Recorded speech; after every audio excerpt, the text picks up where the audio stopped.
Okay, moving on to number 9.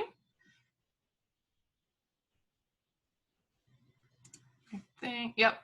So there's a question, explain what you are seeing. So again, it's another prediction. Type in what you think is going to happen based on the code down here, and then tell me what's going on when you actually run the program.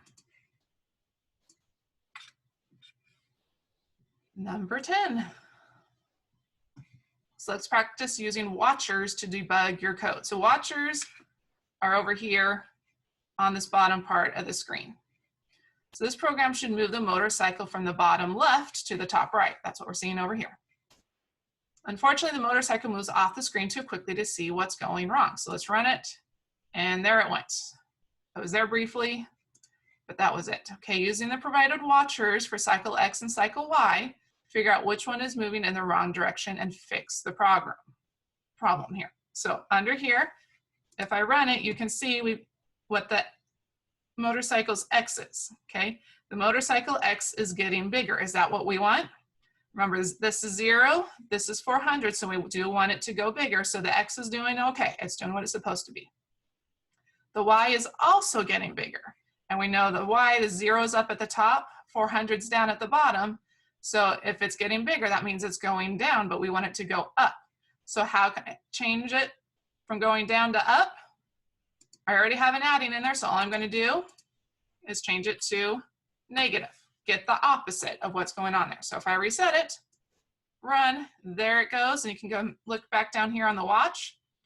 The X is getting bigger, while the Y is getting smaller using those negative numbers. So that's how you can use those watchers there to help you figure out what's going on with your program. Okay, number 11. We've got some fish. I like the fish. So you're using the counter program, make all 3 of the fish move as in the image to the right. Let me make that a little smaller so we can see them.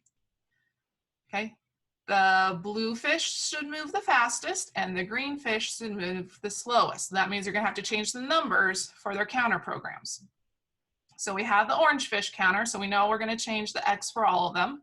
So I'm gonna head and pull over X for, so we have orange fish, I need blue fish.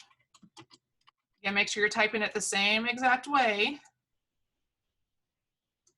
it's written up above. And green fish, okay. And it looks like we are subtracting, so I'm gonna come over to math, add my subtractions. If you wanna do these one at a time, that's fine too. I just find it easier to pull all the same blocks at the same time. All right, and I'm going back to my sprite.x, and I have blue fish again. And then pull one over for the green fish. Okay, so the blue fish should move the fastest. So the bigger the number, the more spaces it's moving at one time. So if the orange fish is 2, I'm going to try 3. That should make it go faster.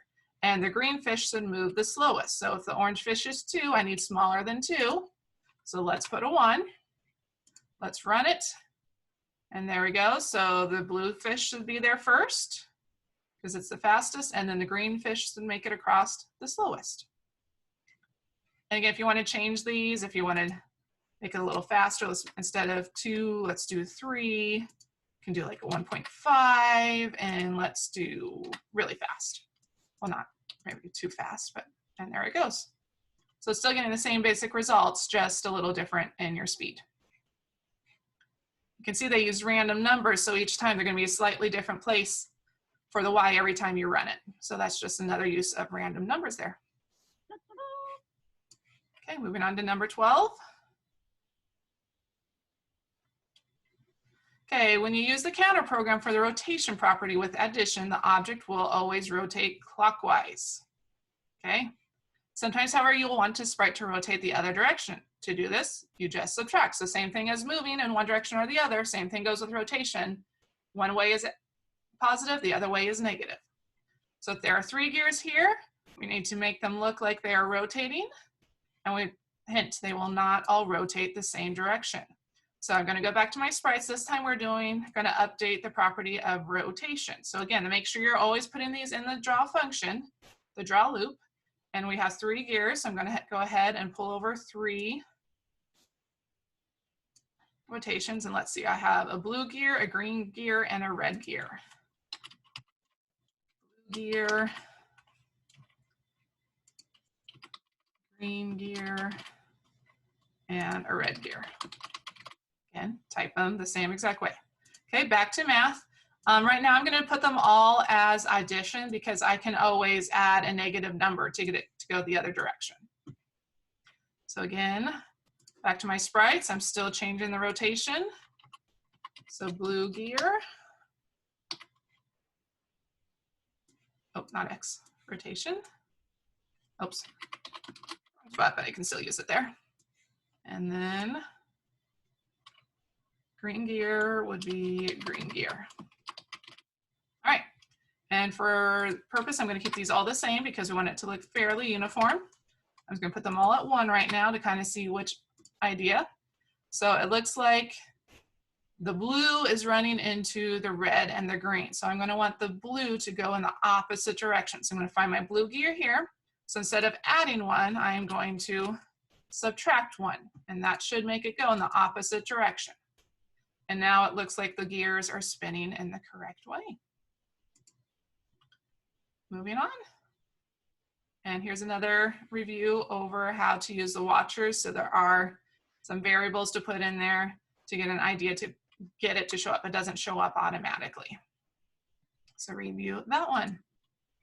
Okay, your last task here is to create your own design, again, your own scene. So part 14 is just adding your animations to the animation tab, create sprites and assign the images, and then set up your draw loop of your background of your sprites. So on here, I do have my example.